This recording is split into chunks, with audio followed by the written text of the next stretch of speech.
Hi everybody, my name is Miss Brennan and I'm the Homeschool Community Liaison Teacher for Schullcullen Community National School. As you know, Maths Week is quickly approaching and usually in Schullcullen we'd be running lots of parent activities in the school to support numeracy in the home.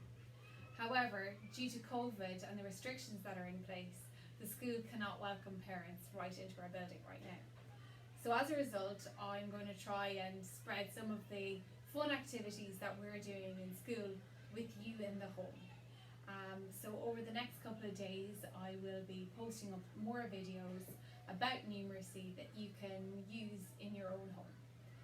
This game is called Countdown. You might have heard of it already. It's a TV program. So I'm just taking an element from it, which is the numeracy element, and adapting it for children in the primary classroom. Now it can be simplified and it can be made more difficult, just depending on the time you give your child and the number of numbers you use. But I will explain that as we go on. So the resources that you need are very limited. You can make proper resources and keep them and store them, or you could just have a few scraps of paper and just do them out every time and put them in the bin. So the first thing you need are 4 pieces of paper, and these are going to be your large digits, your big numbers. So the big numbers that you need are 25, 50, 75 and 100. And make sure that they're all jumbled up and on a different card each. So that's 25, 50, 75 and 100. Then mix them up, face them down and put them on the table. You then need 2 sets which are the same. So they're the numbers 1 to 10. So you've got 10 cards and you've got the numbers 1 to 10 written on them, a different number on each card. Again, jumble them up and leave them face down on the table.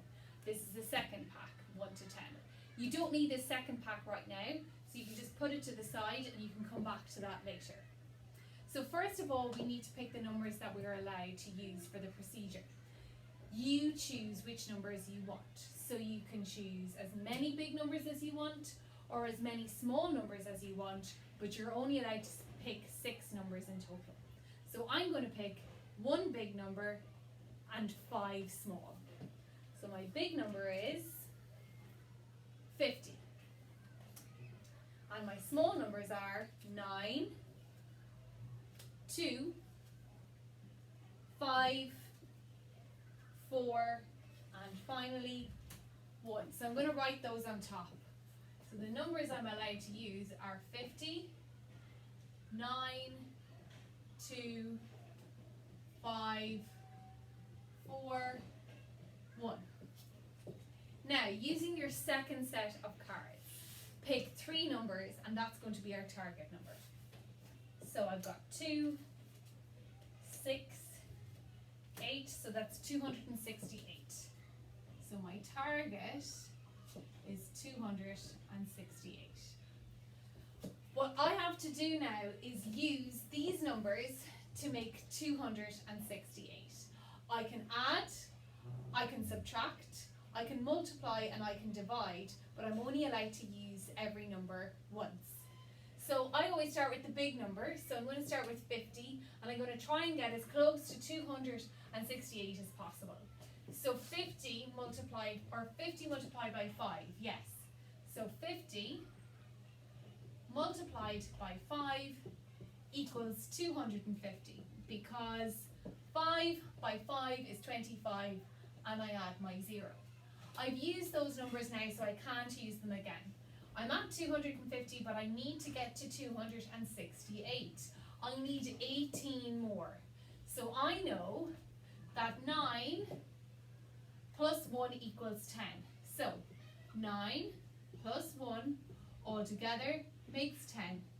So that gets me to 260.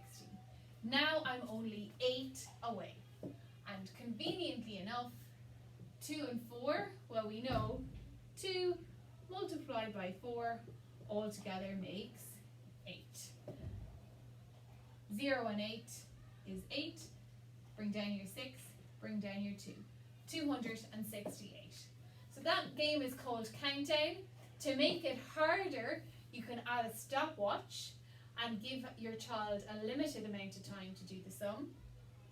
To make it even harder, you can reduce the amount of numbers they use.